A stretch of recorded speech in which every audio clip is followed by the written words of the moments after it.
எங்க அக்கா தர்ஷிகாக்காவை நீயே தூக்கி போட்டு நீயே இப்படி ஃபீல் பண்ணும்போது எனக்கு ரொம்ப கஷ்டமா இருக்குது. அடே நீ இப்படி எல்லாம் ஃபீல் பண்ணுங்கிறது நான் எதிர்பார்க்கல.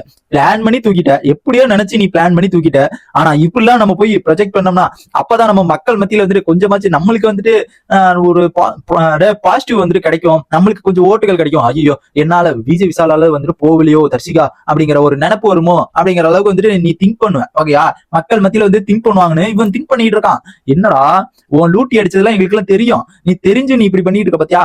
அதுதான் என்னன்னு பாத்தீங்கன்னா, நம்ம தர்ஷிகா அக்கா போனாங்களே, தர்ஷிகா அக்கா போனதும் தர்ஷிகா அழுவுதோ இல்லையா, தலைவன் உட்காந்து இழுத்து அழுவுறாப்ல. அப்படிப்பட்ட நியூஸ் தான் நம்மளுக்கு வந்திருக்குது. டேய் கொஞ்சமாச்சும் ஒரு நியாயம் வேணாமா, இழுத்து அழுவுறியே, கொஞ்சமாச்சும் ஒரு ஒரு என்ன பண்ணோம், கொஞ்ச நாளா நம்ம என்ன பண்ணிட்டு இருந்தோம் அதெல்லாம் கொஞ்சம் யோசிச்சு பாத்துருந்தீங்கன்னா நீ ஸ்டார்டிங்ல வந்துட்டு இப்ப இழுத்துட்டு அழுவ தேவையில்ல. நீ முன்னாடியே வந்துட்டு இழுத்துட்டு இதை ஸ்டாப் பண்ணிட்டு நம்ம கேமுக்கு வந்திருக்கோம், நம்ம வந்து லவ் பண்ணலாம் வரல, கேமுக்குள்ள வந்திருக்கோம், நம்ம கேம் விளையாண்டு போவோம் அப்படிங்கிற நினைப்பு உனக்கு வந்திருக்கும். ஆனா நீ என்ன நினைச்ச, நான் வந்துட்டு இங்க ஏதாச்சும் ஒரு பிள்ளைய பாக்குறேன்டா, ஆனா வந்து அது ஒரு நல்ல நம்மளே வந்துட்டு அது ஒரு நம்ம கைக்குள்ள கொண்டு வந்துட்டு அப்புறம் நம்ம என்ன பண்ணணும், இல்ல எனக்கு இதுல இன்ட்ரெஸ்ட் இல்ல, இதுல அடுத்தவங்க ஃபீலிங்ல எல்லாம் நான் விளையாட மாட்டேன் அப்படிங்கிற மாதிரி ஒரு பிட்ட போட்டு அந்த பொண்ணோட மனசுல நீ போயிட்டு அப்படிப்பட்ட வேலை எல்லாம் பண்ணிட்டு, ஆனா நீ இப்படி பேசும்போது எனக்கு ரொம்ப வலிக்குது. எனக்கு ரொம்ப வலிக்குது, சொல்ல போனா எனக்கு தான் வலிக்குது. ஏன்னா என் அக்கா போனதுல வந்துட்டு எனக்கு ரொம்ப ஆனந்தம் தான்.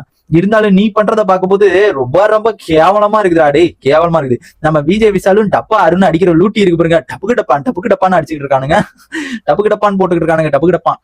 ஒருவேளை என்னால போயிருப்பாளோ அப்படிங்கிற மாதிரி வந்து தலைவன் அழுவுறாப்ல.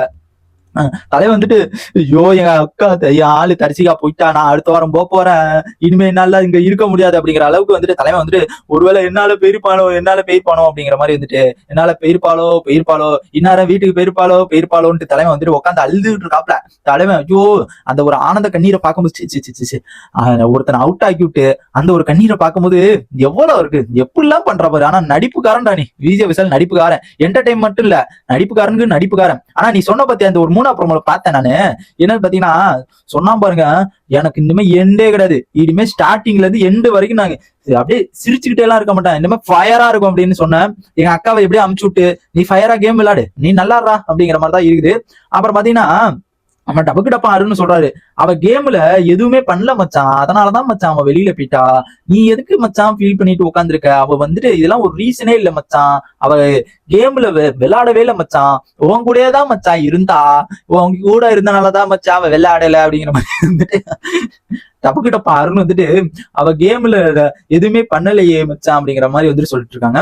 நெக்ஸ்ட் பாத்தீங்கன்னா ஆனா சொல்றாரு பாருங்க நம்ம டப்புக்கு டப்பா அருண் ரீசனு, மக்கள் முடிவு பண்ணது தானே, விடுடா மச்சான் அழுவாதடா, போயிட்டுண்டா அழுவாதடா, உனக்கு என்ன வேலை பண்ண, அது முடிஞ்சுல விடுறா, உனக்கு லவ் வேணும்னு, லவ் வந்து முடிஞ்சிருச்சு, அவ போயிட்டு போறாடா விடுடா அப்படிங்கிற அளவுக்கு வந்துட்டு அட்வைஸ் பண்ணிட்டு இருக்காங்க. நெக்ஸ்ட் பாத்தீங்கன்னா அதுக்கு வந்துட்டு நீ சொல்ற மாதிரிலாம் ரீசன் இல்லடா, நீ சொல்றத ரீசன் இருக்கலாம், அப்புறம் வேற வெளியில வந்துட்டு எப்படி இருக்கும்னு நம்மளுக்கு தெரியாதுலடா, இதை நினைச்சு நீ ஃபீல் பண்ணாரா அப்படிங்கிற அளவுக்கு வந்துட்டு நமக்கு டப்புக்கு டப்பா அருண் வந்துட்டு என்ன பண்றாருன்னா இந்த ஒரு ரீசன் எல்லாம் விடு மச்சான், இதெல்லாம் வந்துட்டு ஒன்னால இல்ல மச்சான், உன் கேம நீ விளையாடு அப்படிங்கிற அளவுக்கு வந்துட்டு டப்புக்கு டப்பா அட்வைஸ் பண்ணிட்டு இருக்காப்ல.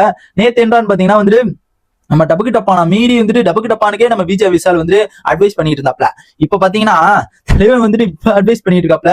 ரெண்டு பத்தியும் அந்த ஹாட் சீட்ல உட்கார வச்சாங்க பாருங்க, வேற மாதிரி அடே கதி கலகம். ஐயோ டார்லிங் நீங்க போயிருவீங்களா மச்சான், நான் போக மாட்டேன் மச்சான், நீங்க போயிருவீங்களா அப்படிங்கிற அளவுக்கு வந்து ரெண்டு பேர்த்தையும் ஹாட் சீட்ல உட்கார வச்சு அழகு பார்த்தாங்க பாரு. பிக் பாஸ் இல்ல அதுல பாராட்டலாம், இவங்களை வந்து மக்கள் மத்தியில என்னத்துல கொண்டு வரணும்னு நினைச்சாங்களோ கரெக்டா அதுல கொண்டு வந்துட்டானுங்க.